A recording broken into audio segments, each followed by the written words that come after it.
आज से करीब 50 मिलियन साल पहले भारत वैसा बिल्कुल भी नहीं था जैसा हम आज देखते हैं। न यहाँ कोई शहर था, न खेती और न ही कोई सभ्यता। लेकिन इसी जमीन पर कभी किसी ने पहली बार कदम रखा था। वे न हड़प्पा के लोग थे, न वैदिक अरष्य, बल्कि उनसे भी पहले हमारे अपने पूर्वज होमो सेपियंस। अब सवाल ये उठता है, वे भारत तक पहुंचे कैसे, कहां से आए थे और क्या सच में वही इस धरती के पहले इंसान थे? और सबसे बड़ा सवाल, क्या उन्हीं की आने वाली पीढ़ियों ने आगे चलकर हड़प्पा जैसी रहस्यमयी और उन्नत सभ्यता की नींव रखी? इन्हीं सवालों के जवाब इस कहानी में धीरे धीरे सामने आएंगे। जरा कल्पना कीजिए, एक ऐसी दुनिया जहां इंसान तो दूर, हमारे पूर्वजों का भी कोई अस्तित्व नहीं था। जिस जमीन पर आज हम खड़े हैं वो उस समय एशिया का हिस्सा ही नहीं थी। भारत एक अकेला टूटा हुआ भूभाग था जो अपने मूल स्थान अफ्रीका से अलग होकर हजारों किलोमीटर दूर एक विशाल समुद्र के बीचों बीच भटक रहा था। लाखों सालों तक ये जमीन एक विशाल जहाज की तरह पानी को चीरते हुए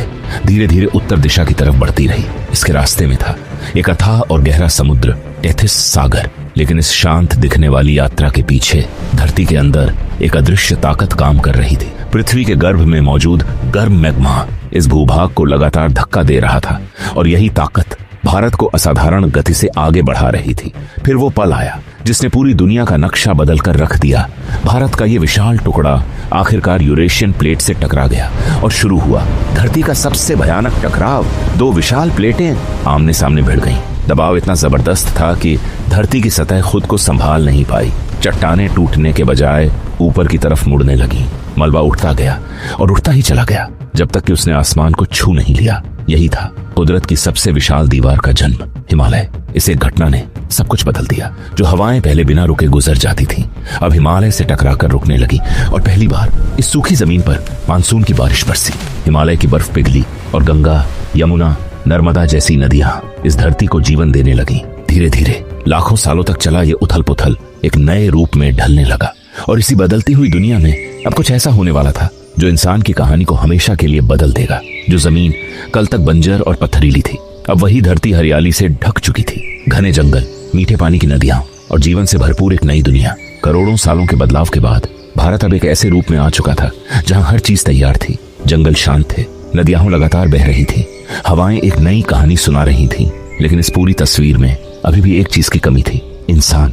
हम यानी आधुनिक मानव अभी इस दुनिया में आए ही नहीं थे। तो फिर सवाल ये है, हमसे लाखों साल पहले इस धरती पर कदम रखने वाले वो पहले मेहमान कौन थे? कौन थे वो जिन्होंने सबसे पहले इस जमीन को अपना घर बनाया? अब इस रहस्य से पर्दा उठता है। भारत पूरी तरह बदल चुका था। जहां कभी समुद्र की लहरें टकराती थीं, वहीं अब साफ और मीठे पानी की नदियां बह रही थीं। जहां पहले सिर्फ चट्टानें थीं, वहां अब इतने घने जंगल उग आए थे कि सूरज की रोशनी भी मुश्किल से जमीन तक पहुंच पाती थी। ये वो भारत नहीं था जिसे हम आज जानते हैं। न कोई शहर, न कोई गांव और न ही कोई इंसान। ये एक अलग ही दुनिया थी जहां सिर्फ एक ही नियम चलता था, ताकत का। यहाँ जिसकी लाठी उसकी भैंस नहीं, बल्कि जिसका जबड़ा उसी का राज था। उस दौर में इस धरती पर इंसानों का नहीं, बल्कि विशाल और खतरनाक जीवों का राज्य था। अगर आप उस समय के जंगल में कदम रखते तो आपका सामना आज के हाथियों से नहीं, बल्कि उनके कई गुना बड़े पूर्वजों से होता। स्टेगोडॉन एक ऐसा विशालकाय जीव जिसके दांत 10 फीट तक लंबे होते थे। जब वो चलता था तो धरती तक कांप उठती थी। नदियों में भी हाल अलग नहीं था। वहां आज के छोटे मगरमच्छ नहीं, बल्कि हेक्साप्रोटोडॉन जैसे विशाल जीव तैरते थे। आकार में किसी ट्रक जितने बड़े और जबड़े इतने मजबूत कि पत्थर तक तोड़ सके। ये पूरी दुनिया ताकतवर जीवों की थी। कमजोर के लिए यहाँ कोई जगह नहीं थी।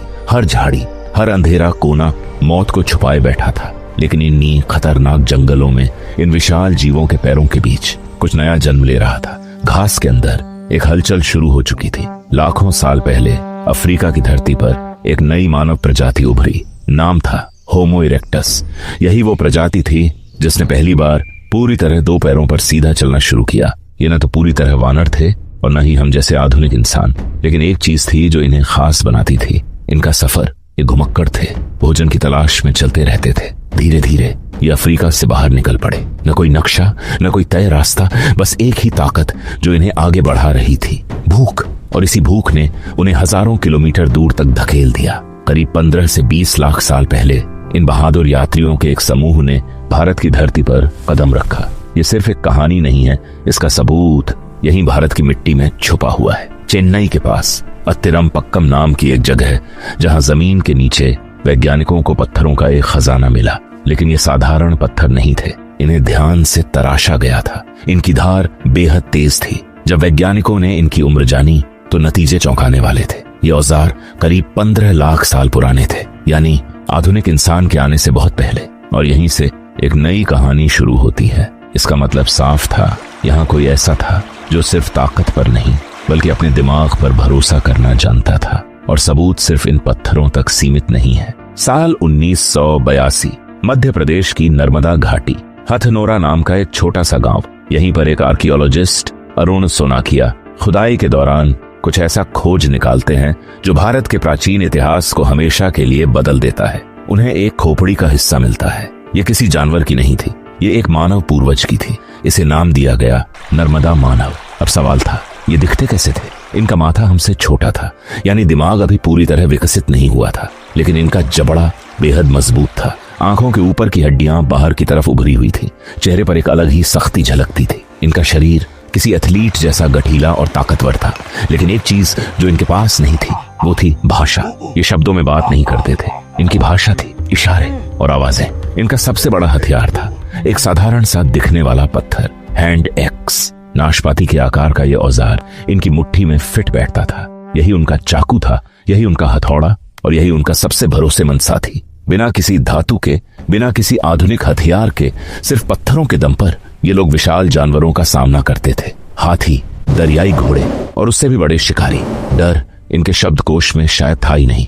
ये चलते गए और भारत के हर हिस्से को छान डाला। उत्तर के मैदानों से लेकर दक्षिण के घने जंगलों तक, नर्मदा के किनारों से गोदावरी के विस्तार तक, हर जगह इनका ही राज्य था। लाखों सालों तक भारत के जंगल इनकी आवाजों से गूंजते रहे। धीरे धीरे उन्हें लगने लगा कि वे ही इस धरती के असली मालिक हैं। उन्होंने बाढ़ का सामना किया, सूखे को झेला और खतरनाक जानवरों को भी हराया। सब कुछ उनके पक्ष में लग रहा था, जैसे उनका वंश हमेशा के लिए जीवित रहेगा। लेकिन उन्हें अंदाजा भी नहीं था कि कुदरत चुपचाप एक और खेल खेलने की तैयारी कर रही है। हजारों किलोमीटर दूर, समंदर के उस पार, इंडोनेशिया के एक द्वीप पर, धरती के अंदर कुछ जाग रहा था। एक ऐसा खतरा जो दिखाई नहीं देता लेकिन सब कुछ खत्म कर सकता था। जैसे एक टाइम बम जिसकी टिक टिक शुरू हो चुकी थी और जब वो फटेगा तो इन ताकतवर आदिमानवों की दुनिया पल भर में राख में बदल सकती थी। अब सवाल ये है, क्या हुआ ऐसा जिसने भारत के पहले मालिकों को इतिहास से मिटा दिया? और कैसे उसी विनाश ने आगे आने वाले इंसानों के लिए रास्ता बनाया? समंदर के उस पार, सुमात्रा द्वीप पर, धरती के भीतर छिपा वो दानव अब जाग चुका था। Toba super volcano. उसका विस्फोट इतना भयानक होने वाला था कि उसकी गूंज हजारों किलोमीटर दूर तक महसूस की जा सकती थी। लेकिन असली खतरा उस आवाज में नहीं था। असली खतरा उस चीज में था जो हवा के साथ धीरे धीरे हमारी तरफ बढ़ रही थी। कुछ ही घंटों के भीतर भारत का नीला आसमान गायब हो गया।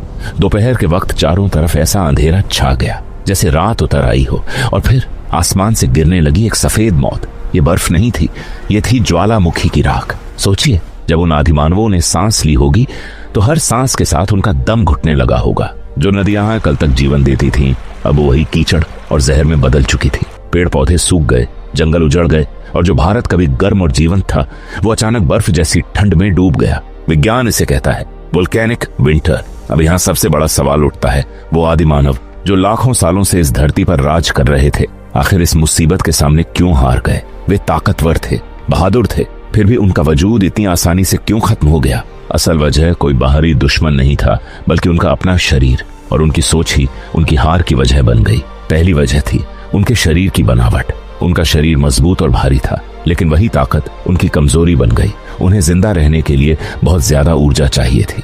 जब तक जंगल हरे भरे थे ये कोई समस्या नहीं थी, लेकिन जैसे ही खाना कम हुआ उनका भारी शरीर उन्हें बचाने के बजाय उन्हें खत्म करने लगा। वे कम संसाधनों में जीवित नहीं रह सकते थे। दूसरी वजह थी उनके हथियार। वे अब भी वही भारी पत्थर के औजार इस्तेमाल कर रहे थे जो बड़े जानवरों के शिकार के लिए बने थे। लेकिन अब हालात बदल चुके थे। बड़े जानवर या तो मर चुके थे या बहुत कम रह गए थे और छोटे जानवरों के लिए ये भारी हथियार बेकार साबित हो रहे थे। उनकी तकनीक अब उनके काम नहीं आ रही थी। तीसरी और सबसे बड़ी वजह थी भविष्य के बारे में न सोच पाना। वे सिर्फ आज में जीते थे। उनके पास वो समझ नहीं थी जो आने वाली मुसीबत का अंदाजा लगा सके। न उन्होंने भोजन जमा किया, न कोई योजना बनाई, और इसी गलती ने उन्हें धीरे धीरे अंत की तरफ धकेल दिया। और देखते ही देखते एक पूरी प्रजाति जो कभी इस धरती की मालिक थी, वो भूख, ठंड और अंधेरे के बीच खामोशी से खत्म हो गई। लेकिन ये अंत नहीं था, यह तो एक नई शुरुआत की तैयारी थी। राख से ढकी इस धरती पर अब एक नई कहानी लिखी जाने वाली थी, एक नई प्रजाति जिससे आज हम सब जुड़े हैं, होमो सेपियंस। टोबा का यह महाविस्फोट सिर्फ भारत तक सीमित नहीं रहा, उसका असर हजारों किलोमीटर दूर अफ्रीका तक पहुंच चुका था। जिस जमीन ने लाखों सालों तक इंसान को सहारा दिया था, अब वही जमीन उसे जीने के लिए संघर्ष करने पर मजबूर कर रही थी। जंगल सूख रहे थे, पानी कम होता जा रहा था और इसी माहौल में एक नई प्रजाति हर सांस के लिए लड़ रही थी, होमो सेपियंस। जरा उस समय के इंसान के बारे में सोचिए। वो कोई विजेता नहीं था, नहीं कोई महान योद्धा, वो बस एक इंसान था, एक पिता जो हर सुबह शिकार की उम्मीद में निकलता और शाम को खाली हाथ लौटता, एक माँ जो अपने बच्चे के लिए पानी की हर बूंद के लिए तरसती थी। अफ्रीका जो कभी उनका घर था, अब उन्हें संभाल नहीं पा रहा था।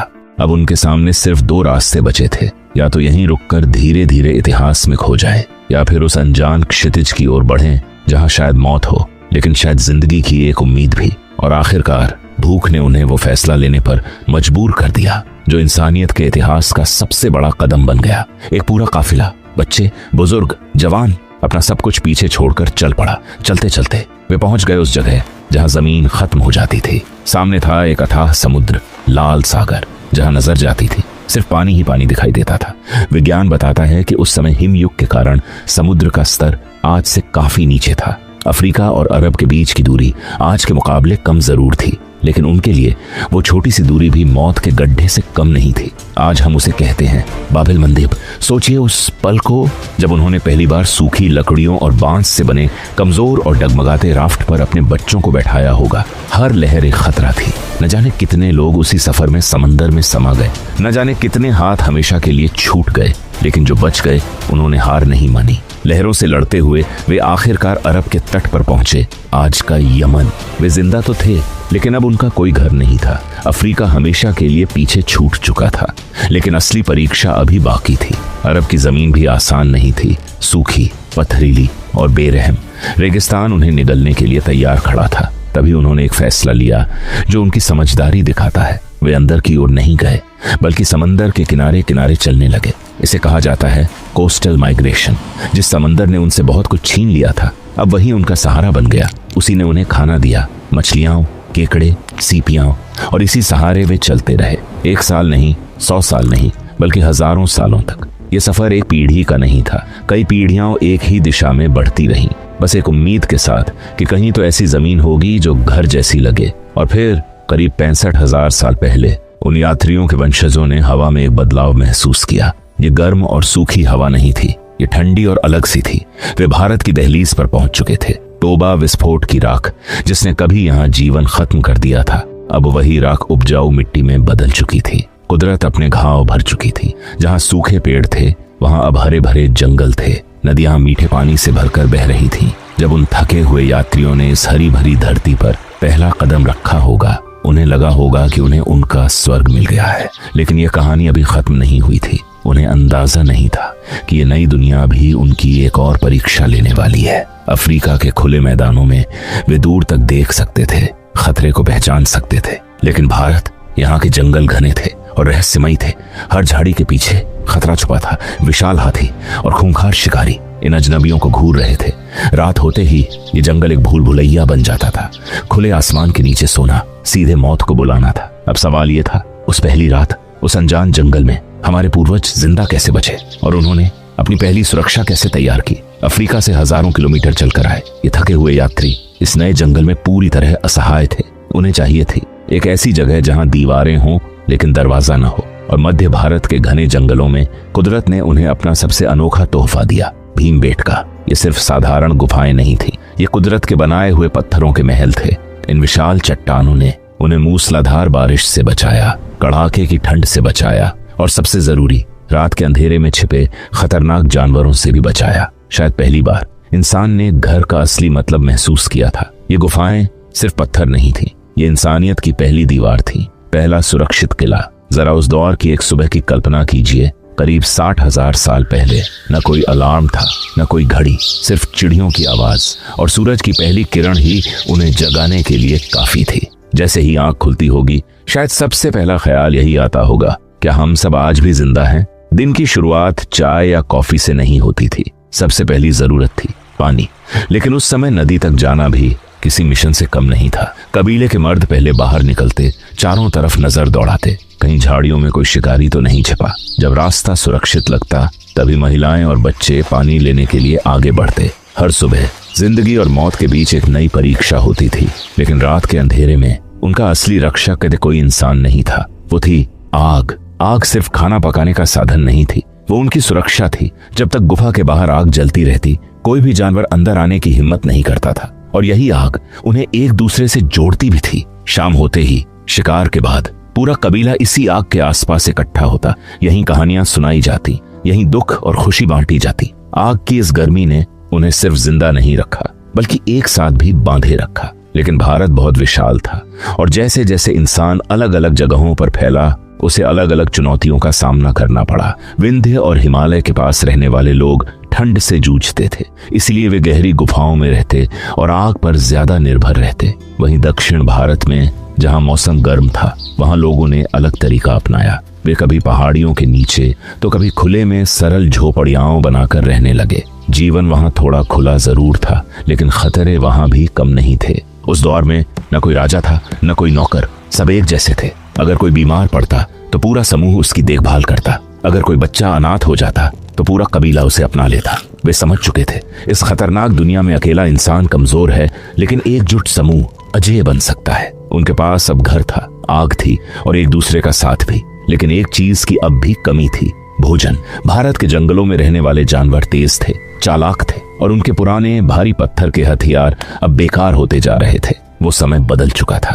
अब विशाल और धीमे जानवर लगभग खत्म हो चुके थे। उनकी जगह ले ली थी तेज दौड़ने वाले हिरणों ने, फुर्तीले खरगोशों ने और उड़ने वाले पक्षियों ने। अब सवाल ये था, क्या एक भारी पत्थर इन तेज जीवों का शिकार कर सकता था? जवाब साफ था, नहीं। हर शाम जब शिकारी खाली हाथ लौटते, गुफा के अंदर एक सन्नाटा छा जाता, और कबीले का मुखिया अपनी भूखी संतानों को देखकर शायद यही सोचता होगा, अगर हमने खुद को नहीं बदला तो हमारा अंत तय है। अब इंसान को जरूरत थी एक नई सोच की, एक ऐसी तकनीक की जो उसे इस नई दुनिया में जिंदा रख सके। और तभी संकट के उसी पल में इंसान के दिमाग में एक नई चिंगारी जली। उसने समझा, हथियार का बड़ा होना जरूरी नहीं, बल्कि उसका तेज और सटीक होना जरूरी है। अब उसने पत्थरों को तोड़ना नहीं, उन्हें तराशना शुरू किया। धीरे धीरे छोटे छोटे तेज धार वाले टुकड़े बनने लगे, माइक्रोलिथ्स। इंच भर के ये छोटे ब्लेड दिखने में भले छोटे थे, लेकिन इनमें छुपी ताकत पूरी दुनिया बदलने वाली थी। पुरातत्व विज्ञान इन्हें सिर्फ पत्थर कहता है, लेकिन असल में ये उस दौर की सबसे खतरनाक टेक्नोलॉजी थे, एक तरह की प्राचीन मिसाइल। इन छोटे छोटे धारदार टुकड़ों को उन्होंने लकड़ी और हड्डियों की नोक पर जड़ दिया, और यहीं से जन्म हुआ भाले का, तीर कमान का। अब वे दूर से बिना आवाज किए तेज रफ्तार शिकार को भी गिरा सकते थे, झाड़ियों के पीछे छिपकर मीलों दूर से एक सटीक वार। ये सिर्फ कल्पना नहीं है, आज भी राजस्थान के बाघोर और मध्य प्रदेश के आदमगढ़ की मिट्टी में दबे ये औजार इस बात की गवाही देते हैं कि इंसान ने ताकत से नहीं, बल्कि अपनी बुद्धि से अपनी भूख को हराया था। क्या आप सोच सकते हैं कि आज का सूखा महाराष्ट्र कभी शुतुरमुर्गों का घर हुआ करता था? जी हाँ, महाराष्ट्र के पाटने नाम की जगह पर वैज्ञानिकों को 25,000 साल पुराने शुतुरमुर्ग के अंडों के छिलके मिले हैं। एक शुतुरमुर्ग का अंडा लगभग 24 मुर्गियों के अंडों के बराबर होता है। सोचिए, एक ही अंडा और पूरे परिवार का पेट भर जाता था। यह उनके लिए खजाने जैसा था। वे सिर्फ इसे खाते ही नहीं थे, बल्कि इसके मजबूत छिलकों को पानी पीने के बर्तन की तरह भी इस्तेमाल करते थे। लेकिन जंगल की जिंदगी सिर्फ शिकार तक सीमित नहीं थी। गुफाओं के बाहर महिलाएं एक अलग ही जिम्मेदारी निभा रही थी। जंगल भले ही हरा भरा था, लेकिन हर चीज खाने लायक नहीं होती थी। हजारों सालों के अनुभव से उन्होंने ये सीख लिया था कि कौन सा कंदमूल सुरक्षित है, कौन सा फल जहरीला है और कौन सा जंगली अनाज पकाया जा सकता है। यही समझ आगे चलकर खेती की नींव बनने वाली थी। वे धीरे धीरे समझ रहे थे कि प्रकृति से क्या लेना है और क्या छोड़ देना है। उस दौर में न पैसा था, न कोई बैंक, लेकिन एक सिस्टम जरूर था, एक ऐसी इकोनॉमी जो भरोसे पर चलती थी। नियम बहुत साफ था, अगर आज शिकार तुम लेकर आए हो तो तुम अकेले नहीं खाओगे, तुम बांटोगे, क्योंकि कल शायद तुम खाली हाथ लौटो और तब कोई और तुम्हारे साथ अपना हिस्सा बांटेगा। यही आदत धीरे धीरे जानवरों के झुंड को इंसानों के समाज में बदल रही थी। लेकिन जंगल का सबसे कीमती खजाना जमीन पर नहीं था, वो था ऊंचाई पर। खड़ी चट्टानों पर, जहां पहुंचना मौत को चुनौती देने जैसा था। शहद। भीमबेटका की गुफाओं में बने चित्र हमें बताते हैं कि हमारे पूर्वज सिर्फ ताकतवर ही नहीं बल्कि बेहद चालाक भी थे। शहद हासिल करना शेर के शिकार से भी ज्यादा खतरनाक था। न कोई सुरक्षा उपकरण, न कोई रस्सी। वे पेड़ों की लताओं और रेशों से खुद रस्सियां बनाते थे। एक तरफ गहरी खाई और दूसरी तरफ हजारों गुस्साई मधुमक्खियां। लेकिन इंसान ने यहाँ भी अपना दिमाग लगाया। उन्हें पता था मधुमक्खियों से सीधे लड़ना नामुमकिन है, इसलिए उन्होंने एक नया तरीका अपनाया, धुआं। वे मशाल जलाते, धुआं करते और मधुमक्खियों को शांत कर देते। फिर सावधानी से छत्ते से शहद निकाल लेते। ये सिर्फ स्वाद के लिए नहीं था। शहद उस समय का सबसे ताकतवर ऊर्जा स्रोत था, कुदरत का शुद्ध ग्लूकोस। अब पेट की भूख तो शांत हो रही थी, लेकिन दिमाग में एक नई हलचल शुरू हो चुकी थी। आज भी भीमबेटका की गुफाओं में हजारों साल पुराने लाल रंग के चित्र मौजूद हैं। कहीं शिकार करते हुए इंसान, कहीं नाचते हुए समूह, कहीं अजीब तरह के जानवर। लेकिन सवाल यह है, क्या ये सिर्फ सजावट थी या फिर कुछ और? एक रात गुफा के अंदर चारों तरफ खामोशी थी। बाहर बारिश हो रही थी और आग के पास बैठा इंसान कुछ सोच रहा था।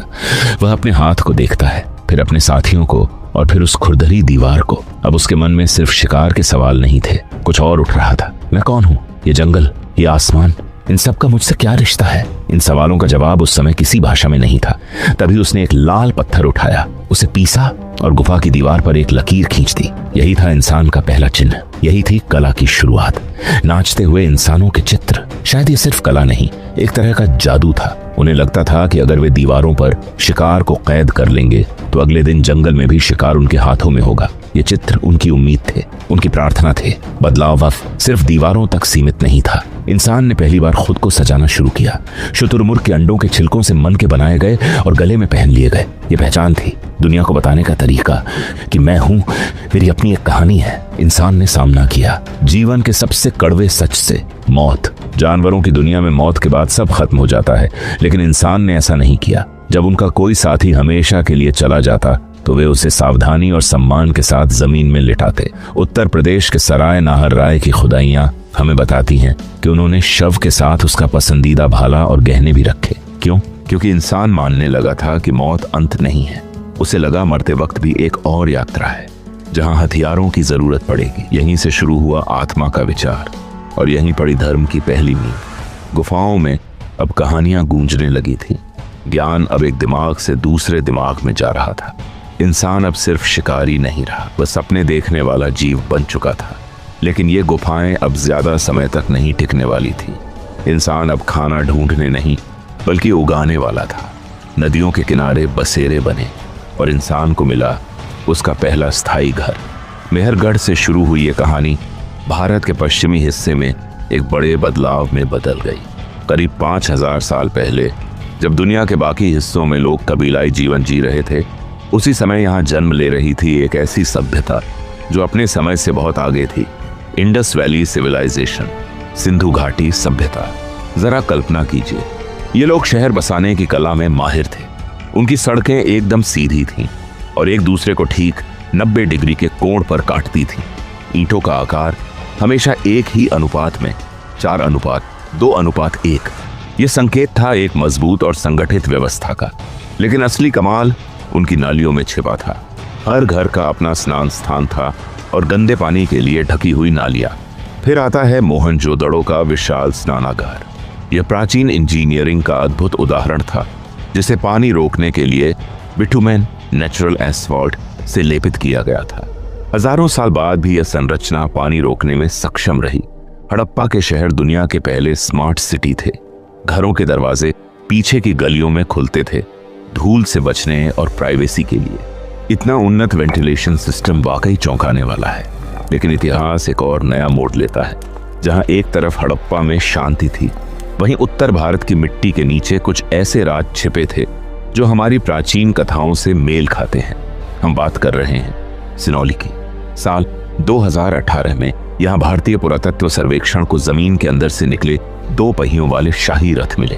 पहले माना जाता था कि रथ और घोड़े बाहर से आए, लेकिन इस खोज ने सब बदल दिया। ये रथ तांबे की परत से ढके थे और साथ ही मिली तांबे की विशाल तलवारें। इतिहास की ये परतें एक के बाद एक खुलती जाती हैं और हर बार हमें अपने अतीत के थोड़ा और करीब ले आती हैं। 50 मिलियन साल पहले अफ्रीका से शुरू हुआ वो एक छोटा सा कदम आज एक महान देश और संस्कृति की पहचान बन चुका है। यह कहानी सिर्फ पत्थरों और खंडहरों की नहीं है, यह कहानी है आपकी, मेरी और हम सबकी।